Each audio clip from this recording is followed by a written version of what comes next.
नमस्कार, सगरमाथा समाचारमा स्वागत छ। म ज्योति पौडेल। नमस्कार, म राधिका तामाङ। सबैभन्दा पहिले प्रमुख समाचार। भक्तपुरमा गाई जात्रा र जनै पूर्णिमा एकै दिन परेपछि बुधबार नै जनै पूर्णिमा मनाइयो। नेवार समुदायमा जनै पूर्णिमा र गाई जात्रा छुट्टा छुट्टै धार्मिक विधि अनुसार मनाइने प्रचलन। मिलेनियम च्यालेन्ज सम्झौता एमसीसीको कार्यान्वयन सुरु। नेपालको आर्थिक विकासलाई सघाउने एमसीसी तोकिएको समयभित्र कार्यान्वयन हुने विश्वास व्यक्त। एमसीसी कार्यान्वयनका विषयमा आशंका नगर्न सरकारको आग्रह। चीनले सार्वजनिक गरिएको नक्सामा नेपालको पुरानै नक्सा राखिएको विषयमा कूटनीतिक ढङ्गले नै कुराकानी गर्नुपर्ने बनाए। वायु प्रदूषणका कारण नेपालीको सरदर आयु करिब 5 वर्षले घट्यो।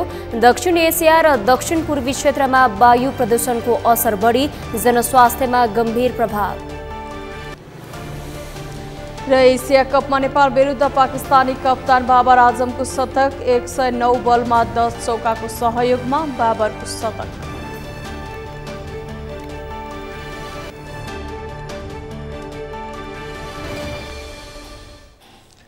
सगरमाथा समाचार अब विस्तारमा। भक्तपुरमा बुधबार जनै पूर्णिमा मनाइएको छ। यो वर्ष गाई जात्रा र जनै पूर्णिमा एकै दिन परेपछि यहाँ अघिल्लो दिन नै जनै पूर्णिमा मनाइएको हो। गाई जात्रा र जनै पूर्णिमा एकै दिन परेकाले अन्यल उत्पन्न भएको भन्दै भक्तपुर नगरपालिकाले तलेजुका पुजारीहरूसँग छलफल गरेपछि बुधबार नै जनै पूर्णिमा मनाइएको हो। नेवार समुदायले यस दिनलाई कुवाटी पुन्नी पनि भन्ने गर्दछन्। नेवार समुदायमा गुन्यु पुन्नी र गाई जात्रा छुट्टा छुट्टै धार्मिक विधि अनुसार गर्नुपर्दछ। गुन्यु पुन्नीमा क्वाटी खाने मात्र नभई धानबारी, कुवा, इनार, धारा लगायत खोलामा गएर ब्याकुतालाई पुज्ने र खाना खुवाउने परम्परा रहेको छ। क्वाटी विशेष गरी मास, मुगी, केराउ, बोडी, चना, राजमा, सिमी, भटमास, मकै, बकुला लगायत 9 थरी गेडागुडीको मिश्रणबाट तयार गरिन्छ। रोपाई र धानबाली गोडमेलको बेला तथा वर्षाको मौसम भएकाले तातो पोषणयुक्त आहारले शरीरलाई ताज गरी बनाउने भएकाले पनि नेवार समुदायमा आहार विज्ञान अनुसार जनै पूर्णिमामा क्वाटी खाने प्रचलन रहेको संस्कृतिविदहरूको भनाइ छ। जनै पूर्णिमाको अवसरमा भक्तपुरमा विभिन्न कुण्डमा मेला लागेको छ। भक्तपुरको औद्योगिक क्षेत्रभित्र रहेको गोसाई कुण्डकै प्रतीक मानिने प्राचीन धलसापुङकोमा बिहानैदेखि स्नान गर्ने भक्तजनको घुइँचो लागेको थियो।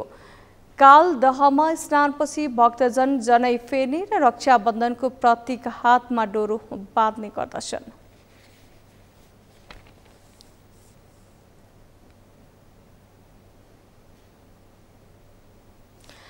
मिलेनियम च्यालेन्ज कर्पोरेसन एमसीसी अन्तर्गतको मिलेनियम च्यालेन्ज सम्झौताको कार्यान्वयन सुरु भएको छ।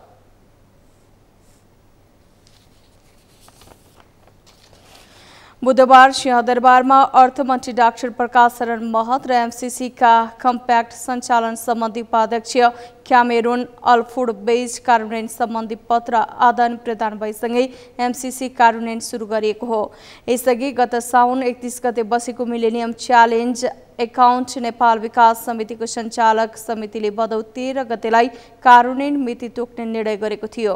एमसीसी नेपाल कम्प्याक्ट अन्तर्गत बन्ने विद्युत प्रसारण लाइन र सडक निर्माण आयोजनाको काम EIF मिति घोषणा भएको 5 वर्षभित्रमा सम्पन्न गरिसक्नुपर्नेछ। एमसीसी कार्यान्वयन सुरु भएपछि अर्थमन्त्री डाक्टर महतले राष्ट्रिय गौरवको आयोजनाका रूपमा घोषित विद्युत प्रसारण आयोजना र नेपालको रणनैतिक सडक सञ्जालमा लगानी गर्ने सडक मर्मत आयोजनाको कार्यान्वयन घोषणा गर्न पाउँदा खुसी लागेको बताउनुभयो। उहाँले नेपालको आर्थिक विकासलाई सघाउने एमसीसीका कार्यक्रमहरूले नेपाली जनता लाभान्वित हुने भन्दै तोकिएको समयभित्रै कार्यान्वयन हुने विश्वास व्यक्त गर्नुभयो।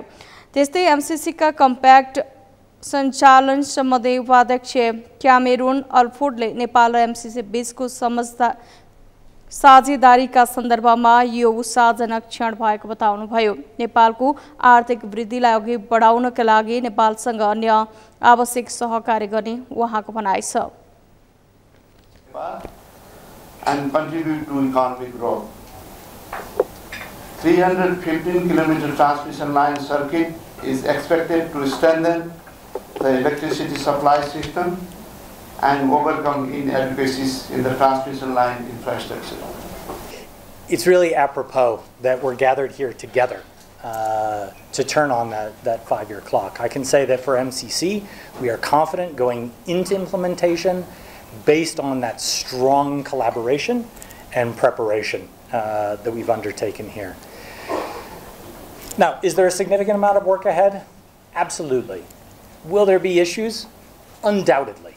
But because of that strong collaboration and the preparation, I look forward to 5 years from now being able to look at the results of what we've achieved, being able to talk about a stronger power sector that has increased reliability of electricity to the people of Nepal. सम्झौता अन्तर्गतका आयोजनामा खर्च हुने गरी चालु आर्थिक वर्षका लागि सरकारले 10 अर्ब 84 करोड 17 लाख बराबरको बजेट विनियोजन गरिएको छ। अर्थ मन्त्रालय र अमेरिकी सरकार अन्तर्गतको मिलेनियम च्यालेन्ज कर्पोरेसन एमसीसी बीच 2074 भदौ 29 मा भएको मिलेनियम च्यालेन्ज सम्झौता भएको थियो। उक्त सम्झौता 2078 फागुन 15 गतेको संसद बैठकबाट 12 बुँदे व्याख्यात्मक घोषणा सहित अनुमोदन भएको थियो।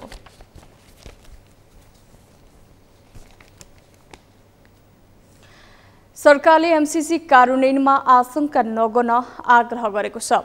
मन्त्री परिषदका निर्णय सार्वजनिक गर्न बुधबार सिंहदरबारमा आयोजित पत्रकार सम्मेलनमा सरकारका प्रवक्ता रेखा शर्माले एमसीसी कार्यान्वयनका विषयमा आशंका नगर्न आग्रह गर्दै 12 बुँदे व्याख्यात्मक घोषणा कार्यान्वयन मुख्य विषय भएको बताउनुभयो। उहाँले विस्तृत छलफलपछि सदनबाट 12 बुँदे व्याख्यात्मक घोषणा नै पारित गरिसकेको अवस्थामा यसलाई व्याख्यात्मक घोषणा सहित कार्यान्वयन गरिने जिकिर गर्नुभयो। उहाँले एमसीसीका विषयमा कुनै समस्या आए पुनः छलफल गरेर समाधान गरिने बताउनुभयो। त्यस्तै प्रवक्ता शर्माले चीनले सार्वजनिक गरेको नक्सामा नेपालको पुरानै नक्सा राखेको विषयमा कूटनीतिक ढङ्गले नै कुराकानी गर्नुपर्ने बताउनुभयो। सर्वसम्मत हैन दुईटै पनि हैन सर्वसम्मत ढङ्गबाट देशकै सर्वसम्मतिबाट यो नक्सा जारी गरेका हौं। त्यसकारण यो नक्साप्रति हाम्रो एउटा पुरै हामी सबैको कमिटमेन्टको कुरा हो र यो यथार्थ कुरा हो। हामी सबैको विषय भएको हुनाले यो चीनले कुन सन्दर्भमा कसरी के गर्यो भन्ने विषयमा यो कूटनीतिक पहल कूटनीतिक माध्यमबाट कुराकानी गरिनेछ। मन्त्री परिषदका निर्णय सार्वजनिक गर्दै प्रवक्ता शर्माले सहकारी क्षेत्र सुधार सुझाव कार्यदल 2080 को म्याद 1 महिना थप गर्ने निर्णय भएको जानकारी दिनुभयो। त्यस्तै भूमि व्यवस्था मन्त्रालय अन्तर्गत सञ्चालन हुने आयोजना तथा कार्यक्रमहरू कार्यान्वयन गर्न 38 राजपत्राङ्कित अधिकृत स्तरका अस्थायी दरबन्दी स्वीकृत गर्ने निर्णय गरेको छ भने महिला बालबालिका तथा ज्येष्ठ नागरिक मन्त्रालयको संगठन तथा व्यवस्थापन सर्वेक्षण गर्न पूर्व स्वीकृति प्रदान गर्ने निर्णय गरिएको प्रवक्ता शर्माले बताउनुभयो। महाधिवक्ता डाक्टर दिनमणि पोखरेललाई सहभागी हुन स्वीकृति दिने भन्ने निर्णय भएको छ। मन्त्री परिषदले माथिल्लो सुरीखोला जलविद्युत आयोजना निर्माणका लागि गौरीशंकर संरक्षण क्षेत्रको सहकारी वन क्षेत्रको जग्गा प्रयोग गर्न दिने निर्णय पनि गरेको छ। 2 वर्ष अगाडि 12 बुँदे व्याख्यात्मक घोषणा सहित संसदबाट अनुमोदन गरिएको एमसीसी परियोजना आजबाट कार्यान्वयनमा आएको छ।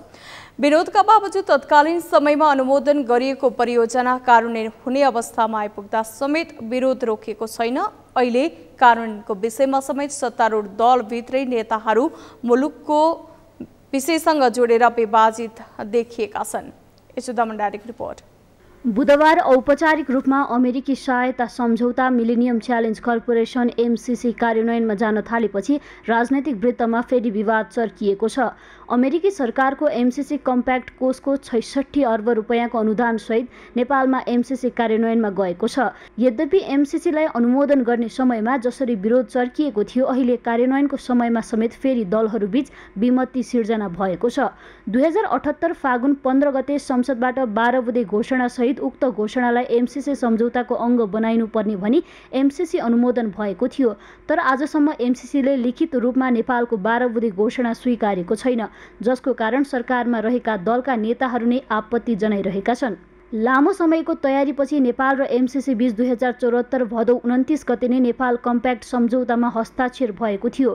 तर एमसीसी कार्यान्वयन गर्दा मुलुकको भौगोलिक अखण्डता र सार्वभौमिकतामाथि खलल पुर्याउन सक्ने भन्दै एमसीसीको अनुमोदन गर्ने क्रममा सदन र सडकमा नारा जुलुस र प्रदर्शनी भएको थियो। कम्प्याक्टको पक्षमा भएका कारण 12 बुँदे सम्झौतामा नेपाल अमेरिकाको इन्डो पेसिफिक स्ट्राटेजी लगायत कुनै पनि सामरिक सैन्य र सुरक्षा गठबन्धनमा आबद्ध भएको मानिने छैन भनी घोषणा गरिएको थियो।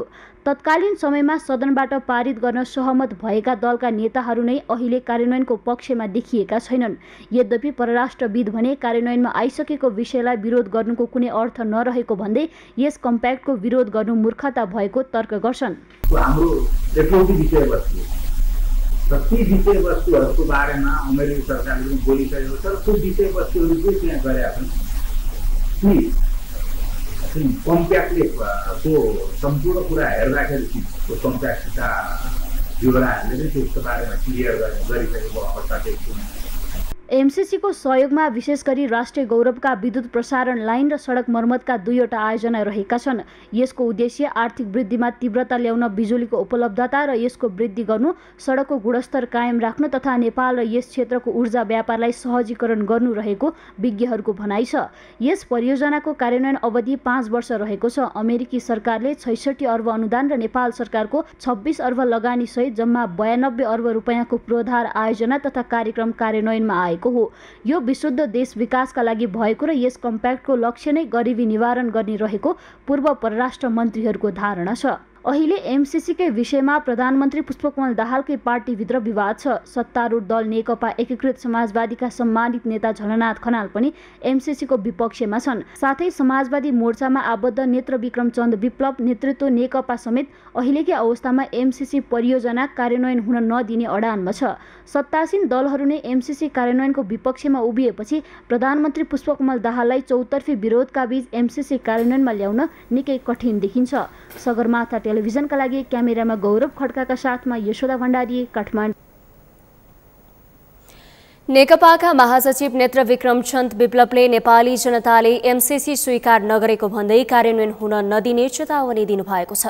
एमसीसी परियोजना कार्यान्वयन विरुद्ध बुधबार काठमाडौँमा नेकपा, वैज्ञानिक समाजवादी कम्युनिस्ट पार्टी, क्रान्तिकारी कम्युनिस्ट पार्टी लगायतका दलले गरेको विरोध प्रदर्शनमा बोल्दै विप्लवले मुलुकको संसदलाई देश बेच्ने अधिकार नभएको र संसदले पारित गरेको एमसीसी जनताले समेत स्वीकार नगरेको अवस्थामा यसलाई कार्यान्वयन हुन नदिने चेतावनी दिनुभएको हो। उहाँले एमसीसी योजना विकास नभएको र नेपाली सार्वभौमिकताको विनाश भएको र साम्राज्यवादको अतिक्रमण भएकाले अस्वीकार गरिएको धारणा राख्नुभयो। उहाँले सरकारलाई उचालेको भरले एमसीसी अघि बढाउन खोजे जनताले प्रतिकार गर्ने जिकिर गर्नुभयो।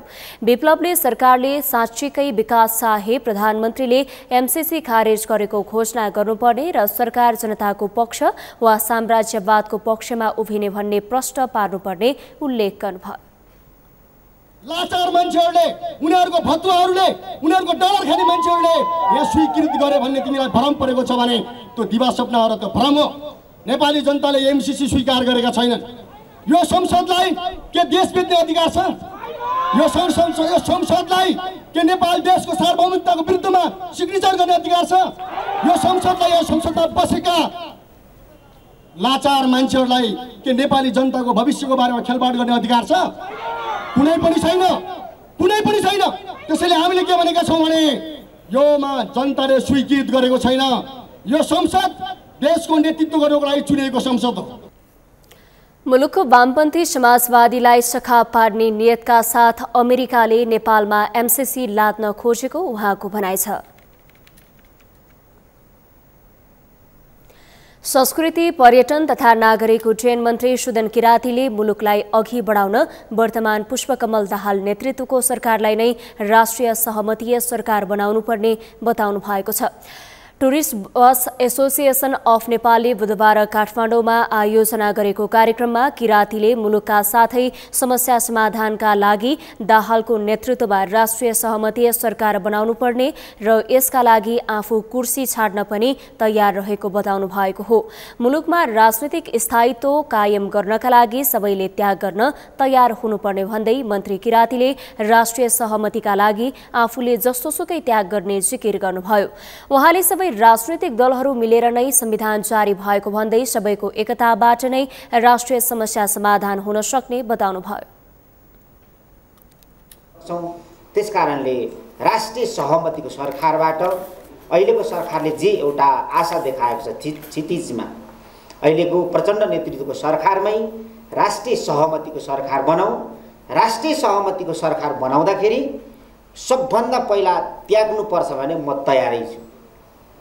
मन्त्री हुनुको लागि जन्मिएको पनि होइन, राष्ट्रिय आवश्यकताले हामीले नै त्याग गर्नुपर्ने स्थिति आएछ भने हामी अहिले नै कुर्सी छोड्न तयार छौँ। राष्ट्रिय सहमति होस्, देशमा स्थायी राजनीति होस्।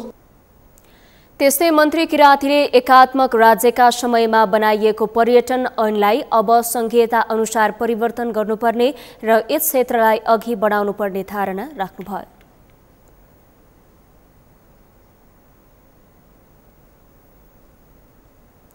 सभामुख देवराज घिमिरेले संसदीय समितिको प्रभावकारी सञ्चालनका साथै विचाराधीन विधेयकलाई शीघ्र रूपमा अघि बढाउन समितिका सभापतिलाई निर्देशन दिनुभएको छ। बुधबार सिंहदरबारमा विषयगत समितिका नवनिर्वाचित सभापतिसँग छलफल गर्दै सभामुख घिमिरेले विचाराधीन विधेयकहरू अगाडि बढाउने र समितिको काम कारबाहीलाई प्रभावकारी र चुस्त बनाउन निर्देशन दिनुभएको हो। संघीय संसदका दायित्वहरू समिति मार्फत पूरा गर्ने र समितिका कामहरूलाई प्रभावकारी बनाउने विषयमा बैठकमा उहाँले सभापतिसँग छलफल गर्नुभएको हो। समितिले विधेयकलाई सरकारवालासँग प्रभावकारी रूपमा छलफल गरेर छिटो टुङ्ग्याउने र सभामा ल्याउने काममा अघि बढ्नुपर्नेमा उहाँले जोड दिनुभयो। छलफलमा विधेयक र समितिको कामलाई प्रभावकारी रूपमा अगाडि बढाउन आफूहरूले आवश्यक भूमिका खेल्ने समिति सभापतिहरूले बताएका थिए।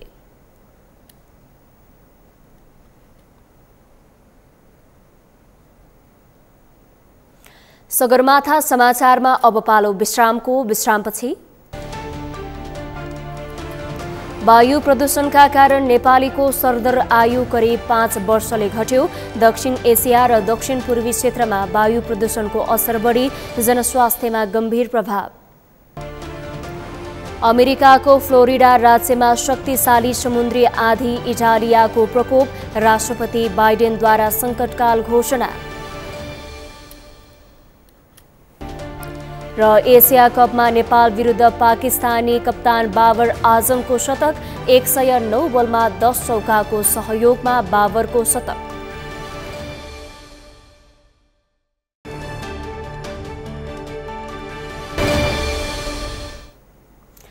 विश्रामपछि सगरमाथा समाचारमा स्वागत छ। अब बाँकी समाचार। आधुनिकता र पश्चिमा शैलीको अनुसरण गर्दै अगाडि बढिरहेको हाम्रो समाजमा वैदिक जनै र शास्त्रीय धागो बेचेर पनि लाखौं कमाउन सकिन्छ भन्ने उदाहरण रूपन्देहीको बुटवलका बुद्धिप्रसाद शर्माले दिएका छन्। वैदिक जनै, रक्षाबन्धन, लाखबद्धी, अनन्त डोरो लगायतका सामग्री उत्पादन गरेर नेपाल र विदेशमा समेत बजार प्रवर्धन गर्न सफल शर्माले वार्षिक 30 देखि 40 लाखसम्म आमदानी गरिरहेका छन्। रूपन्देहीबाट मिना ठकालको रिपोर्ट। विक्रमसम्म 2057 सालदेखि वैदिक जनै र शास्त्रीय धागो लगायतका सामग्री उत्पादन गर्न थालेका बुटवलका बुद्धिप्रसाद शर्मालाई अहिले बजारमा पवित्र जनै र रक्षाबन्धनको माग धान्न हम्मे परेको छ। वैदिक जनै, शास्त्रीय धागो, रक्षाबन्धन, लाखबत्ती, अनन्त डोरो उत्पादन गरी देश विदेशमा बिक्री वितरण गर्दै आएका शर्माले वार्षिक 40 लाखसम्म आमदानी हुने गरेको बताएका छन्। वार्षिक करिब 1 करोडको जनै धागोको कारोबार हुने पश्चिम नेपालमा 80% बजार भाग राधा जनै धागो उत्पादनले ओगट्न सफल भएको शर्माको भनाइ छ। नेपालमा जहाँ जहाँ ब्राह्मण बस्ती छ त्यो ठाउँमा हाम्रो जनै पुगेको छ। हामीले पुर्याउन नसके पनि जस्तै हामीले झापा पठाउँछौँ, अनि बिर्तामोड पठाउँछौँ, त्यो आसपासमा उनीहरूले पठाउँछन्, अनि पोखरा पठाउँछौँ, अनि पोखराको आसपासमा त्यहाँ बागलुङ पठाउँछौँ, बेनी पठाउँछौँ, अनि कुस्मा पठाउँछौँ, अनि त्यो आसपासका गाउँहरूमा त्यहाँबाट जान्छ। अनि दाङ पठाउँछौँ, तुलसीपुर घोराई जान्छ, आसपासका गाउँहरूमा पहाडतिर जान्छ, धनगढी जान्छ, पश्चिमको पहाड एरियातिर पुरै जान्छ हाम्रो जनै। अनि त्यसपछि नेपालगञ्ज पठाउँछौँ, अनि यो सुर्खेत साइडतिर चाहिँ नेपालगञ्जबाट जान्छ। कुल 30 लाख रुपियाँको लगानीमा सुरु भएको जनै धागो उद्योगमा प्रत्यक्ष र अप्रत्यक्ष गरी हाल करिब 300 जनाले रोजगारी पाएका छन्। घरमै बसेर काम गर्न सकिने, स्वदेशमै पवित्र जनै धागो उत्पादन हुने र रोजगारीको अवसर समेत सृजना हुने भएकाले यस प्रकारका उद्योग व्यवसायलाई सरकारले पनि प्रवर्धन गर्नुपर्ने माग शर्माको छ। शर्माका अनुसार विगतमा वर्षेनी करोडौँ रुपियाँको जनै, रक्षाबन्धन लगायतका धागो जनै सामग्रीहरू भारतबाट आयात हुने गरेकोमा हाल राधा जनै धागो उद्योग बुटवलमा उत्पादित वैदिक जनै तथा पवित्र धागोहरू नेपालका अधिकांश स्थानमा पुगेका छन्। जनै लगाउँदाखेरि हामी सुरक्षित हुन्छौँ भन्ने हामीलाई चाहिँ महसुस भएको छ। अनि त्यो सुरक्षित हुने कारण कसरी भन्दा हामीले जनैमा के अरे ब्रह्मा विष्णु महेशलाई बोलाएर यो जनैमा राखेका हुन्छौँ। अरू यज्ञ गर्दाखेरि पुजेर चाहिँ तपाईँहरू पूजा सिद्धियो, अब जानुहोस् है, फेरि बोलाउँदा आउनु होला भनिन्छ, जनैमा बसिराख्नुहोस् भनिन्छ। अनि त्यो जनै जबसम्म हामीले लगाएर निकालेर फ्याँक्दैनौँ तबसम्म तिनी ब्रह्मा विष्णु महेश यहाँ शिखामा बसिराखेका हुन्छन्। तन्तु देवता भने मैले भने धागाका देवताहरू पनि यहाँ बसिराखेका हुन्छन्। उनीहरू हामीले बोकेर हिँडेपछि त अनि आफ्नो मान्यता दिनलाई त सुरक्षित हुनु पर्यो नि। पहिले जनै तथा रक्षाबन्धन लगायतका पूजा सामग्रीका रूपमा प्रयोग हुने धागाहरू भारतबाट आउने गर्दथ्यो। तर अहिले झन्डै 80 देखि 90% बजार नेपाली उत्पादनले नै धानेको व्यवसायी नुरप्रसाद पाण्डेको भनाइ छ। पछिल्लो समय नक्कली जनैको बिगबिगीले बजारमा असर परेको भन्दै बुटवल, भैरवा, पाल्पा, गुल्मी, अर्घाखाँची लगायत नेपालका विभिन्न भागमा आफ्नो उद्योगले वैदिक उत्पादन पठाउने गरेको व्यवसायीहरूको भनाइ छ। भारतबाट आयात हुने चाहिँ जनैहरू यही उत्पादन गरेर दिँदाखेरि जुन पैसा हाम्रो भारततिर चाहिँ पलायन हुन्थ्यो त्यसलाई चाहिँ न्यूनीकरण गरेको छ। अनि अर्को चाहिँ जस्तो भारतमा जुन त्यो जनैहरू बनाउँदा श्रमहरू युज हुन्थ्यो त्यो श्रम हाम्रो आम नेपालीले पाएको हुनाले त्यो पैसा पनि नेपालमै रहेको छ।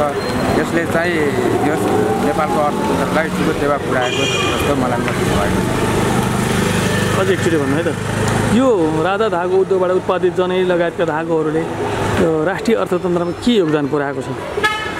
जस्तो भारतबाट आयात हुने जनै रक्षाबन्धनहरू अहिले नेपालमै हामीले उत्पादन गरेको हुनाले जस्तो नेपालकै श्रमहरू युज भएको छ। हाल पूर्व मेचीदेखि पश्चिम महाकालीसम्म मात्र नभई भारत, बङ्गलादेश, अमेरिका, जर्मन लगायतका देशमा समेत जनै धागो उद्योगमा उत्पादित सामग्रीहरू पुग्ने गरेको पाण्डेको भनाइ छ। भारतबाट नेपालमा आयात हुने जनै धागो लगायतका पूजा सामग्रीहरू समेत उत्पादन गरी नेपाललाई वैदिक जनै, शास्त्रीय रक्षाबन्धन, लाखबत्ती लगायतका विभिन्न पूजा सामग्रीमा समेत आत्मनिर्भर बनाउने लक्ष्य रहेको पाण्डे बताउँछन्। जनै सप्तऋषिलाई तर्पण दिई प्रत्येक डोरामा हुने 9 चराका तन्तु देवताहरू र शिखमा ब्रह्मा, विष्णु, महेश्वर र जगत जननीको पूजा गरी गायत्री मन्त्रद्वारा मन्त्रित गरिने शास्त्रीय र वैदिक जनैका सम्पादनकर्ता समेत रहेका शर्माले बताए। सगरमाथा टेलिभिजनका लागि रूपन्देहीबाट मिना ढकालको रिपोर्ट। एयर लाइफ इन्डेक्स 2023 अनुसार नेपालको सरदर आयु 4.6 वर्षले घटेको छ। युनिभर्सिटी अफ सिकागोको इनर्जी पोलिसी इन्स्टिच्युटले आफ्नो पछिल्लो प्रतिवेदनमा वायु प्रदूषणका कारण नेपालको सरदर आयु 4.6%ले घटेको देखाएको हो। वायु गुणस्तर जीवन सूचकाङ्कको गणना स्याटेलाइट डाटा मार्फत गरिएको थियो। यमुना सापकोटाको रिपोर्ट। युनिभर्सिटी अफ सिकागोको इनर्जी पोलिसी इन्स्टिट्युटले आफ्नो प्रतिवेदनमा वायु प्रदूषणका कारण नेपालको जनस्वास्थ्यमा गम्भीर प्रभाव परेको देखाएको छ। उक्त प्रतिवेदन अनुसार वायु प्रदूषणको असरले नेपालीहरूको सरदर आयु पनि 4.6 वर्षले घटेको हो। यस्तै विश्व स्वास्थ्य सङ्गठनका अनुसार वायु प्रदूषण कम गर्न सके सरदर आयु 6.5%ले बढ्नेछ भने काठमाडौँमा 3.5 वर्षले बढ्ने सम्भावना रहनेछ। यस्तै वायु प्रदूषणका कारण 4.6 वर्षले सरदर आयु घटेको छ भने हृदय रोगका कारण 3.5 वर्ष, श्वास प्रश्वास सम्बन्धी रोगबाट 3.2 वर्ष, धूम्रपानका कारण 2.8 वर्ष र उच्च रक्तचापको कारण 1.7 वर्षले सरदर आयु घट्ने गरेको विश्व स्वास्थ्य सङ्गठनको तथ्याङ्क छ। यस्तै वातावरण विभागका अनुसार दक्षिण र दक्षिण पूर्वी एसियाका क्षेत्रहरूमा वायु प्रदूषणको असर बढी देखिने गरेको छ। हामी मात्रै होइन, संसारकै हिसाबले हामीले ग्लोबल्ली हेऱ्यौँ भने यो साउथ एसिया र साउथ इस्ट एसिया यो रिजन चाहिँ वायु प्रदूषणका हिसाबले चाहिँ अलि बढी प्रदूषित र इम्प्याक्ट जति बढी प्रदूषण भयो त्यसले इम्प्याक्ट उति नै पार्छ स्वास्थ्यमा, त्यो हिसाबले चाहिँ कोरिलेसन हो। विश्व स्वास्थ्य सङ्गठनका अनुसार हावामा सर्दर PM 2.5 को मात्रा 5 माइक्रोग्राम प्रति घन मिटर हुनुपर्छ, तर नेपालको वायु गुणस्तर मापदण्डले 40 माइक्रोग्राम प्रति घन मिटर रहेको देखाएको छ, जुन सरदर राष्ट्रिय मापदण्ड भन्दा 8 गुणाले बढी हो। डिजलमा आधारित सवारी साधनले गर्ने उत्सर्जन, वन जङ्गलमा डढिलो लाग्दा निस्कने धुवाँ, इटा कारखानाबाट निस्कने धुवाँ, कृषि अवशेष जलाउँदा र फोहोर बाल्दा आउने धुवाँ, उत्तरी भारतमा ठूलो मात्रामा कृषि अवशेष जलाउँदा आउने धुवाँ लगायतका कारण वायु प्रदूषण हुने गरेको वातावरण विज्ञहरूको भनाइ छ। तसर्थ यस्ता वायु प्रदूषणका कारकहरूलाई न्यूनीकरण गर्न आवश्यक रहेको विज्ञको सुझाव छ। एउटा त अब हरियाली बढाउने, अब कहाँ सक्छ त्यहाँ बढाउने। एकचोटि आएको थियो नि हरेक घरले एउटा रुख रोप्ने भनेर, त्यो पनि हो। अनि टेरेस गार्डनहरू राख्ने होइन, त्यो पनि गर्न सकिन्छ। गाडीको केसमा पनि एउटा गाडीले तपाईँको चाहिँ 1 लिटरले तपाईँको 60 ग्राम जस्तो 40 देखि 60 ग्राम इमिट गरे हुन्छ कि भने तपाईँको त्यसमा पनि के छ त भने यो गाडीहरूमा पनि जुन धुवाँ निस्किन्छ नि हामीले आँखाले देख्ने, धेरै जसो बस ट्रक ओभरलोड भएको, सर्भिसिङ नगरेको, तिनीहरू चाहिँ 35%, 30 देखि 35% हाम्रो कहाँ त्यस्तो गाडी छ कि तपाईँको। त्यस्तो गाडी अब 30-35% तपाईँकोले गरेर यो यतिका भयो हो कि भने तिनीहरूलाई नियन्त्रण गर्नु पर्यो। विश्व स्वास्थ्य सङ्गठनको तथ्याङ्क अनुसार सन् 2019 मा 42,000 मानिसहरूको वायु प्रदूषणका कारण मृत्यु भएको छ, जसमा 19% 5 वर्ष मुनिका बालबालिका र 27% 70 वर्ष उमेरभन्दा माथिका मानिसहरूको मृत्यु भएको हो। यस्तै वायु प्रदूषणका कारण श्वास प्रश्वास, फोक्सोको क्यान्सर, मुटु रोग, हाइपरटेन्सन र मस्तिष्क घातक जस्ता बिरामीहरूको सङ्ख्या बढ्ने गरेको सङ्गठनको तथ्याङ्क छ। सगरमाथा टेलिभिजनका लागि क्यामेरामा लिम बहादुर खत्रीका साथमा यमुना सापकोटा, काठमाडौँ।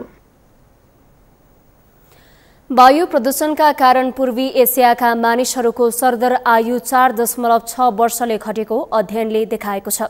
वायु प्रदूषणको असर बालबालिका तथा वृद्ध-वृद्धाहरूलाई बढी देखिने गरेको छ। यसै सन्दर्भमा आजको सगरमाथा जनबोलीमा हामीले सर्वसाधारणलाई सोधेका थियौं, प्रदूषण कम गर्न कसको भूमिका के हुनु पर्ला? हेरौं उनीहरूको भनाई उनीहरूकै शैलीमा।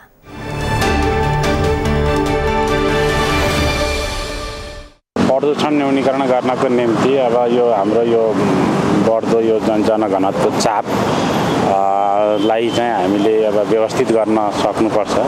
त्यसको साथसाथै यो धुलो धुवाँ रहित गर्नको निम्ति अब यो धुलो धुवाँबाट कसरी यसलाई हामीले अब नियन्त्रण गर्न सकिन्छ त्यस सम्बन्धमा चाहिँ सोचेर विशेष गरेर यो पेट्रोलियम चाहिँ जुन सवारी साधन भन्दा नि इलेक्ट्रिक सवारी साधन चाहिँ ल्याउन सकियो भने अलिकति चाहिँ केही चाहिँ हदैसम्म नियन्त्रण हुन्छ कि भन्ने हो र अब यसको सरसफाइमा विशेष ध्यान दियो भने पनि आम नागरिकमा धेरै चाहिँ असरहरू परेका छन्। ठुला ठुला गम्भीर रोगहरू पनि प्रदूषणकै कारणले गर्दाखेरि चाहिँ लाग्ने हुन्।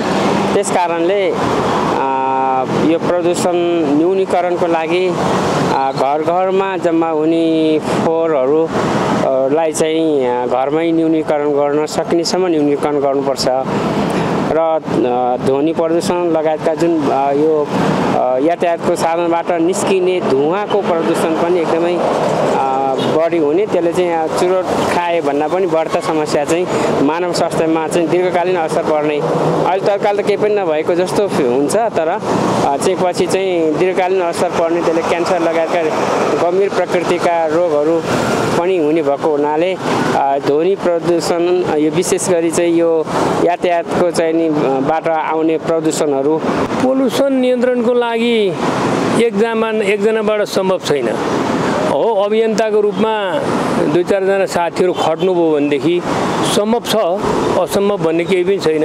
हामीद्वारै त्यो निर्मित भएको पोल्युसन भन्ने कुरो हामीले नै यसलाई नियन्त्रण गर्न सक्छौँ, तर सबैमा यो चेतना भए भने जस्तै नि है त्यो भयो भने हामी सबैले गर्न सक्छौँ।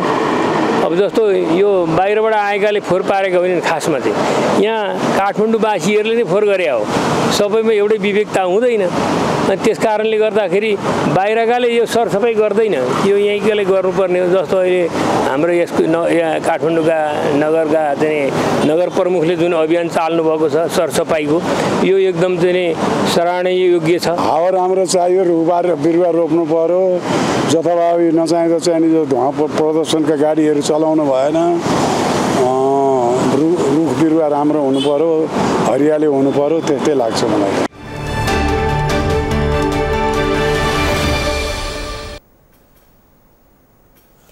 पटक पटक विवादित बन्दै आएको विशाल ग्रुपका करतुतहरू एकपछि अर्को बाहिरिरहेको छ। रणकालबाटै राज्यको उच्च अधिकारीहरूलाई प्रभावमा पारेर आफ्नो व्यापारको साम्राज्य फैलाएको विशाल ग्रुपले अहिले पनि बेइमानी धन्दा गर्दै आएको आरोप लाग्ने गरेको छ। अहिले त झन् विशाल ग्रुपले राज्य संस्थालाई समेत प्रभावमा पारेर काठमाडौँको नक्सालमा रहेको बाल मन्दिरको जग्गा हत्याएको तथ्य फेला परेको छ। अमृत ठकालको रिपोर्ट। तपाईँ हामीले बारम्बार भूमाफियाले सार्वजनिक र सरकारी जग्गामा गिद्धे नजर लगाएको र हडपेको प्रकरणहरू सुनिरहेका छौं। राज्य सत्तामा भएका व्यक्तिलाई प्रभाव र दबावमा पारेर भूमाफियाले सरकारी जग्गा हडप्दै आएका छन्। यो प्रकरणमा ठूलो व्यापारिक घरना मानिएको विशाल ग्रुपको करतुत यति बेला बाहिरिएको छ। व्यापारिक घरना भएपछि व्यापारमा चासो दिनुपर्ने विशाल ग्रुपको नियत नै अहिले सरकारी जग्गा हडप्ने छ, जसका कारण कतिपयले विशाल ग्रुपलाई भूमाफिया भन्न थालेका छन्। काठमाडौँको नक्सालमा बाल मन्दिरको 28 रोपनी सरकारी जग्गामा अहिले विशाल ग्रुपले कब्जा गरेको छ, जबकि यो जग्गाको स्वामित्व नेपाल सरकारसँग छ। तर यसको भोग चलन भने विशाल ग्रुपले गर्दै आएको छ। सुरुमा 3 वर्षका लागि 9 रोपनी जग्गा भाडामा लिएको विशाल ग्रुपले 28 रोपनी भन्दा बढी जग्गा कब्जा गरेको हो र विडम्बना यसको सम्झौता आगामी 2131 सालसम्म पुर्याइएको छ।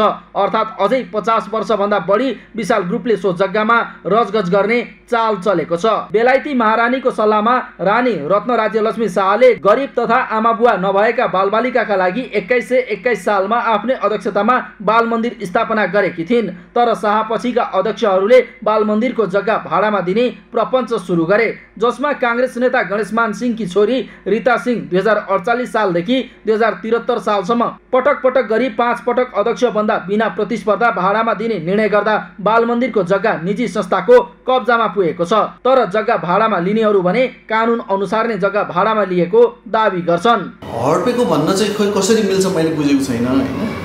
म यो बृहस्पति विद्या सदनसँग डाइरेक्टली सम्बन्धित नभएर बाहिरबाट हेर्दा पनि कसैको पनि जग्गा जस्तै यो बाल सङ्गठनको जग्गालाई जुन अनयुज थियो, प्रयोगमा थिएन, यहाँ केही भुसिया कुकुरहरू, म भुसिया कुकुरलाई पनि सम्मान गर्छु हैन, ड्रग एडिक्टहरू उहाँहरूलाई पनि म सम्मान गर्छु, त्यस्ता व्यक्तिहरू बस्नुहुन्थ्यो। झाडी थियो, यहाँ कुनै रुख पनि थिएन, पात पनि, त्यो झाडीहरू थिए।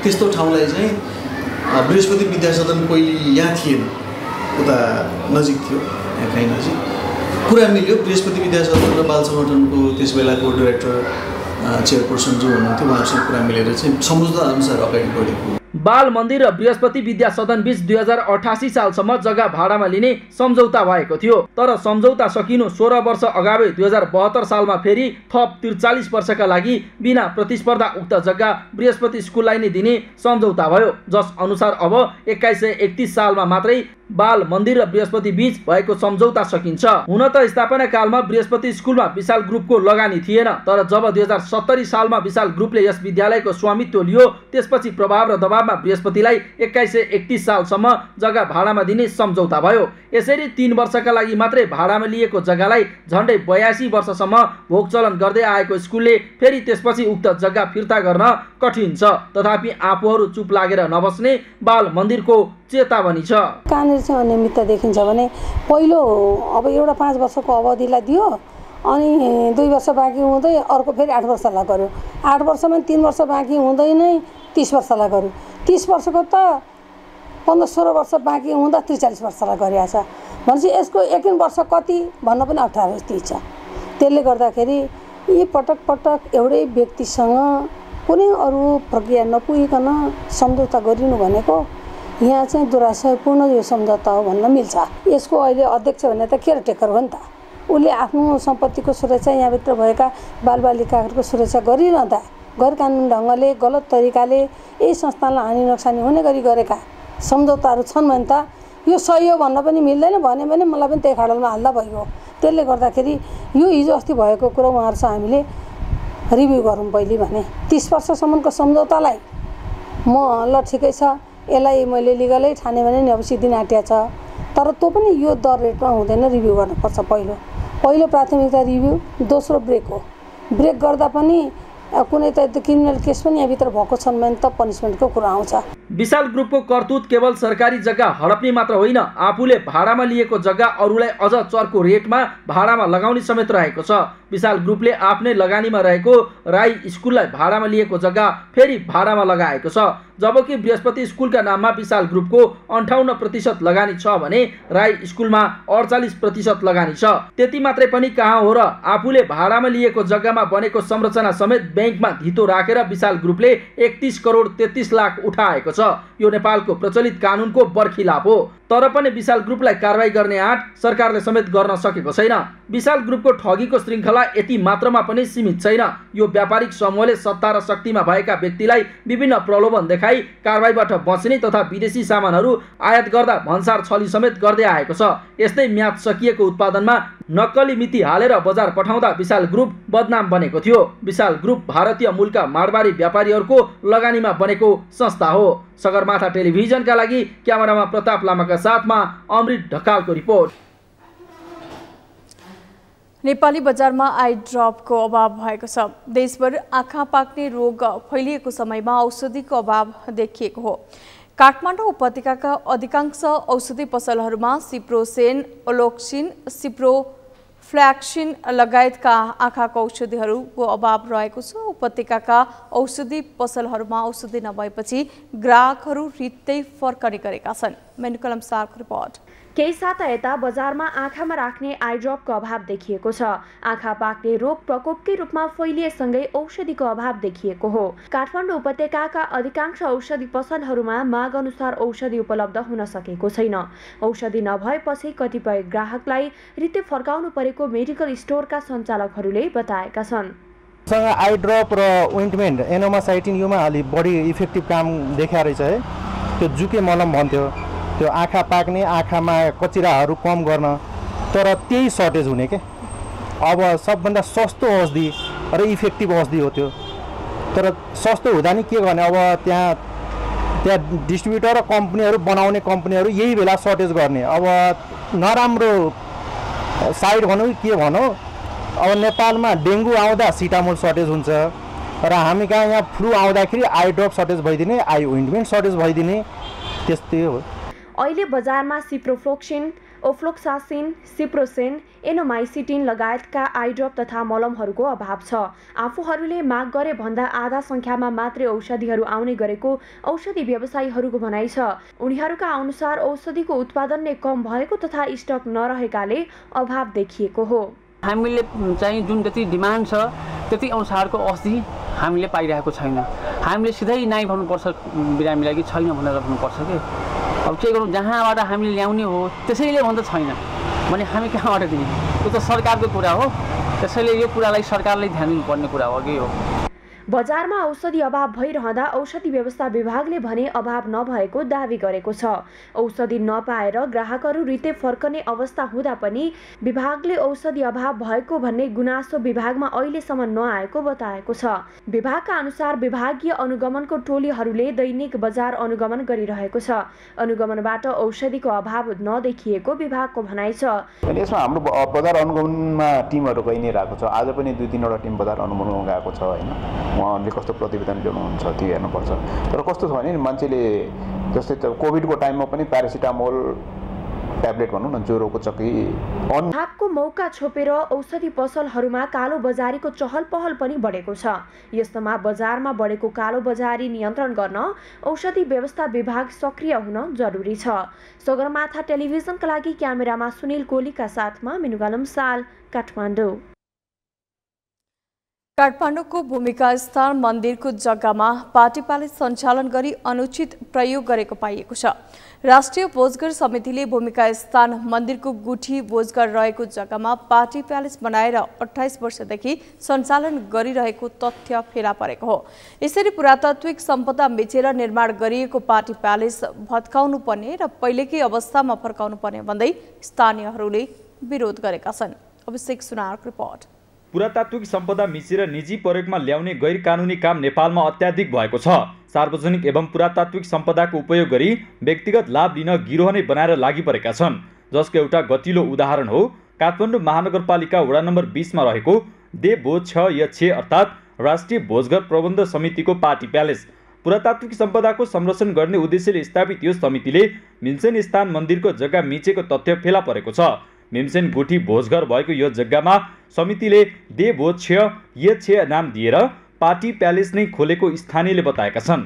सतल पार्टी पौवा थियो, तर त्यहाँको 2-4 जना स्वार्थी मान्छेहरूले गर्दाखेरि उनीहरूले के गर्यो भन्दाखेरि त्यो सतल पार्टी पौवा भत्काएर एउटा भोजघर खोल्यो।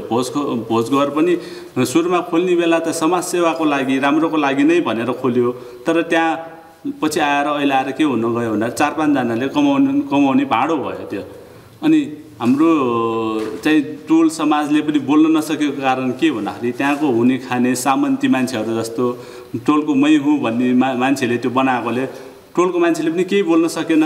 यो हाम्रो गैर कानुन रूपले यो यहाँ टोलका 4-5 जना गन्ने मान्ने हाम्रो अब भनौँ न सिनियर दाइहरूले अब 4 जना मिलोमत्वमा यो एउटा सामाजिक भोजघर भनेर बनाओ। सामाजिक भनेपछि समाजको लागि पनि केही गर्नु पर्यो। यो लगभग 24-25 वर्ष भयो उहाँले आजसम्म यहाँ समाजको लागि त के 1 रुपैयाँ कसैको लागि पनि यहाँ खर्च गरेकै छैन हैन। अनि यो जति नै हुन्छ उहाँहरूले चाहिँ यो जम्मा 4 जना 5 जना मिलेर ल यहीँ हामी यो यहाँ भोजघर बनाउनुपर्छ यहाँ भनेर 4-5 जना मिलेर साइन गरेर यहाँ 9 वडामा बनेको छ। उनीहरूले भोजघर बनाउनका लागि कसैसँग पनि स्वीकृति लिएका छैनन् भने भवनको नक्सा पास पनि भएको छैन। 2052 सालमा बनेको उक्त भवनमा तत्कालीन समयका वडाध्यक्ष विजय कृष्ण श्रेष्ठको मौखिक स्वीकृति लिएर उक्त भवन बनेको थियो। यसरी सार्वजनिक जग्गामा भवन बनाउनका लागि स्थानीय सरकारसँग स्वीकृति लिनुपर्ने भए पनि उनीहरूले लिएको देखिएको छैन। सक्दैन मलाई, म चाहिँ राज्य हुँ अनि मैले चाहिँ यो बनाउँदाखेरि राज्यले बनाएको कुरालाई कसैले पनि हटाउन सक्दैन भन्ने मानसिकता छ, तर त्यो चाहिँ गलत हो। राज्य र कानुन भनेको सबैभन्दा माथि हुन्छ, कानुन भनेको सबैभन्दा माथि हुन्छ। समितिका सीमित व्यक्तिले सार्वजनिक जग्गा आफू खुसी प्रयोग गरेका छन्। यद्यपि काठमाडौँ महानगरपालिकाले भने नक्सा दर्ता र पास भएको अभिलेखमा नदेखिएको भन्दै उनीहरूलाई सचेत बनाएको छ। महानगरले 35 दिनभित्र नक्सा पास भएको प्रमाण पेश गर्न आग्रह समेत गरेको छ, तर महानगरपालिकालाई पनि उनीहरूले आफ्नो पकडमा पारेर आफूहरूले नै निरन्तर प्रयोग गर्न सक्ने स्थानीयको आशंका छ। सगरमाथा टेलिभिजनका लागि क्यामेरामा प्रताप लामाका साथ अभिषेक सुनार, काठमाडौँ। सगरमाथा समाचारमा पालो भएको छ विश्रामको। विश्रामपछि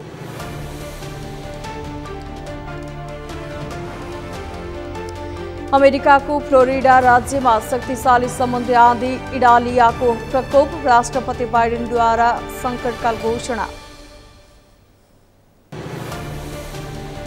र एसिया कपमा नेपाल विरुद्ध पाकिस्तानी कप्तान बाबर आजमको शतक, 109 बलमा 10 चौकाको सहयोगमा बाबरको शतक।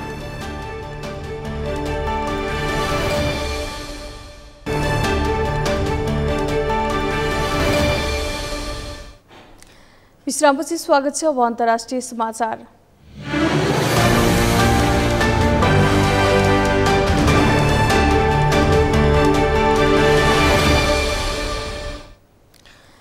अमेरिकाको फ्लोरिडा राज्यमा समुद्री आँधी इडालियाका कारण सङ्कटकाल घोषणा गरिएको छ।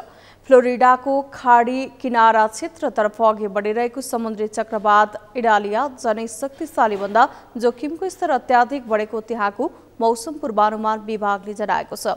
यही अवस्थालाई मध्यनजर गर्दै राष्ट्रपति बाइडेनले फ्लोरिडा राज्यमा सङ्कटकाल घोषणा गरेका हुन्। त्यहाँका गभर्नर रोन डिसेन्टिसले शक्तिशाली समुद्री आँधीले ठूलो क्षति पुर्याउन सक्ने भन्दै सम्भावित प्रकोपबाट बच्न स्थानीयहरूलाई चेतावनी दिएका छन्। समुद्री तटीय क्षेत्रमा 15 फिट उचाइसम्म छाल आइरहेको छ। त्यस क्षेत्र वरपर अहिले 100 माइल प्रति घण्टाको गतिमा हावा चलिरहेको छ। समुद्री चक्रवात इडालिया आज दक्षिणी जर्जियातर्फ बढ्ने पूर्वानुमान गरिएको छ। यो चक्रवातका कारण क्युबामा भारी वर्षा र हावाहुरी चलेको छ।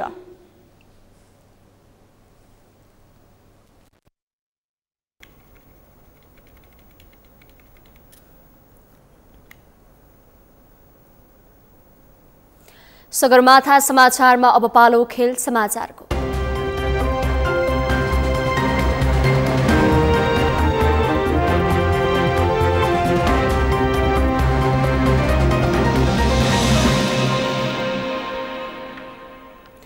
एसिया कप क्रिकेटको उद्घाटन खेलमा अहिले पाकिस्तान र नेपालले प्रतिस्पर्धा गरिरहेका छन्। मुल्तान स्टेडियममा भएको टस जितेर पहिले ब्याटिङ गरेको पाकिस्तानका लागि कप्तान बाबर आजमले शतक प्रहार गरेका हुन्। उनले 109 बलमा 10 चौकाको सहयोगमा शतक पूरा गरेका हुन्। त्यस्तै इफ्तिकार रहमानले पनि अर्धशतक पूरा गरेका छन्। यो समाचार तयार पार्दा पाकिस्तानको नेपालले 4 विकेट लिइसकेको छ।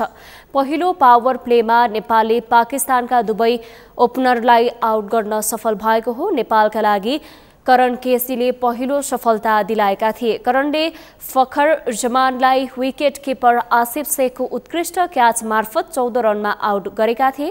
त्यस्तै कप्तान रोहित कुमार पौडेलले इमाम उल हकलाई 5 रनमा रन आउट गरेका थिए। विश्वकै शीर्ष वरियताको टिम विरुद्ध नेपालले पहिलो पावर ओभरमा 2 विकेट लिँदा 44 रन खर्चिएको थियो। त्यस्तै नेपालले तेस्रो विकेटको रूपमा मोहम्मद रिजवानलाई 23.4 ओभरमा 44 रनमा रन आउट गरेको हो।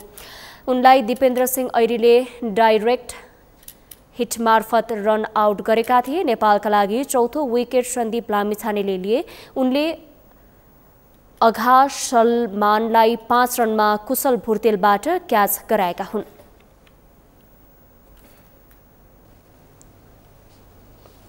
सगरमाथा समाचारको अन्त्यमा मुख्य समाचार पुनः एकपटक। भक्तपुरमा गाई जात्रा र जनेपुडीमा एकै दिन परेपछि बुधबार नै जनेपुडीमा मनाइयो। नेवार समुदायमा जनेपुडीमा र गाई जात्रा छुट्टा छुट्टै धार्मिक विधि अनुसार मनाइने प्रचलन। मिलेनियम च्यालेन्ज कर्पोरेसन सम्झौता एमसीसी को कार्यान्वयन सुरु। नेपालको आर्थिक विकासलाई सघाउने एमसीसी तोकिएको समयभित्र कार्यान्वयन हुने विश्वास व्यक्त।